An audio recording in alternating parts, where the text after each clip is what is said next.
All right, welcome to another Explainer. Today, we're taking a journey into the dark heart of a massive, sprawling mythos to deconstruct one of the most legendary villains ever put to paper, the Crimson King. But we're not just going to list off his powers or his armies here. No, we're performing an anatomy of a cosmic tantrum.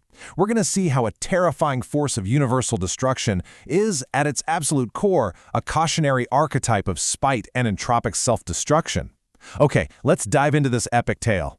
How dare this wretched spider-blooded thing claim dominion over the architecture of the all? Wow.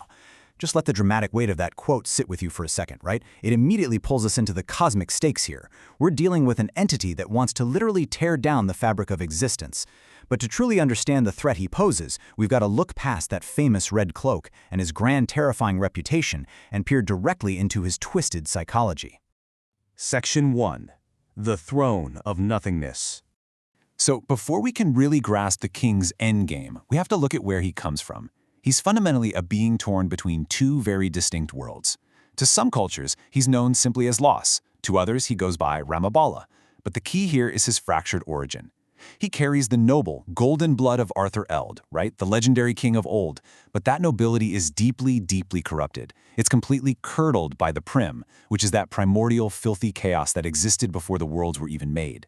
And this conflicting origin, it completely twists his worldview. When he looks at the Dark Tower, the massive metaphysical pillar holding up the roof of every reality and dimension, he doesn't see a marvel of creation. He looks at the heartbeat of every heroic sacrifice and every beautiful sunset, and he literally only sees a cage. Section 2. The Spoiled Child Archetype. It's incredibly easy to look at a villain who wants to unmake the universe and mistake that for some kind of grand, dark philosophy. But if we're being honest, it's really just petulance. Looking closely at his unique brand of nihilism, what we actually have here is a spoiled heir. He hates his inheritance simply because he wasn't the one who created it. Because he can't rule the light of the suns the tower supports, well, he demands the dark of the void. Because he completely lacks the power to create, he insists on unmaking.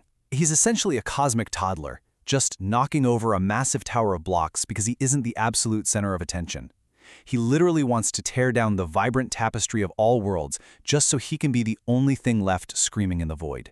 He mistakes chaotic destruction for a grand philosophy, when in reality, he's just a cosmic tantrum wrapped in a red cloak. Entropy with a crown. That right there is the absolute perfect distillation of the Crimson King. His obsession with trading beautifully vibrant worlds for the howling emptiness of Discordia isn't some calculated, strategic military objective. It's driven by pure, concentrated spite. He's a red-eyed gargoyle whose entire existence revolves around rejecting creative legacy. Section 3. The Cowardly Chessmaster. But that brings up a really good question. How does a spoiled child with a crown actually go about destroying the entire universe? Well, there's a profound irony to his methods. For all his terrifying reputation, he operates out of absolute cowardice. Let's walk through his strategy of unseen manipulation. Step 1. He hides. He just cowers in the shadows of Ras, whimpering from a safe distance. Step 2. He forces others to do the dirty work. He enslaves gifted psychic children, the Breakers, alongside monstrous foot soldiers like the Tehane and Lowmen. And Step 3. He forces those kidnapped Breakers to use their psychic screams to snap the beams that hold up reality itself. He whispers into the minds of the weak and paints his red eye on the walls of history. He's a chess master only in the sense that he realizes he can never truly win the game fairly, so he's just willing to flip the table and burn the whole house down. Section 4. Contrast, Spider, and Gunslinger.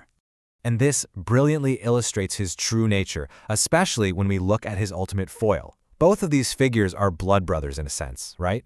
Both are descendants of the noble Arthur Eld. But look at the stark contrast in the paths they walked. The gunslinger acts as a heroic preserver, walking dusty roads to protect the pillar of reality and fully embracing personal sacrifice.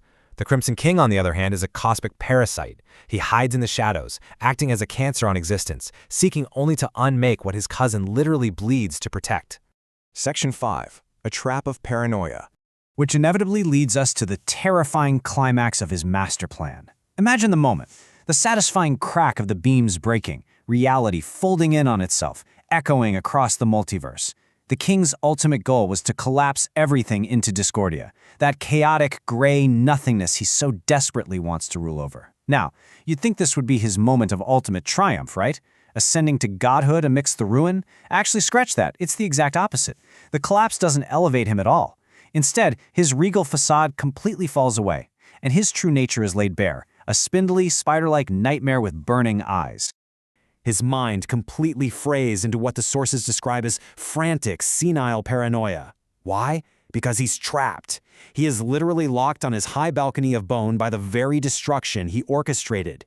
He's reduced to this pitiful, whimpering creature, just throwing golden, explosive sneeches at the emptiness around him, shrieking into the void that if he cannot rule the tower, well, he's going to be the king of the rubble. It is the absolute ultimate picture of self-inflicted defeat. Section 6. The Entropy Parable. As we step back from the lore for a second, we realize this isn't just an adult fantasy battle over a metaphysical tower. It's a profound philosophical parable about the nature of evil. Look at this incredible quote.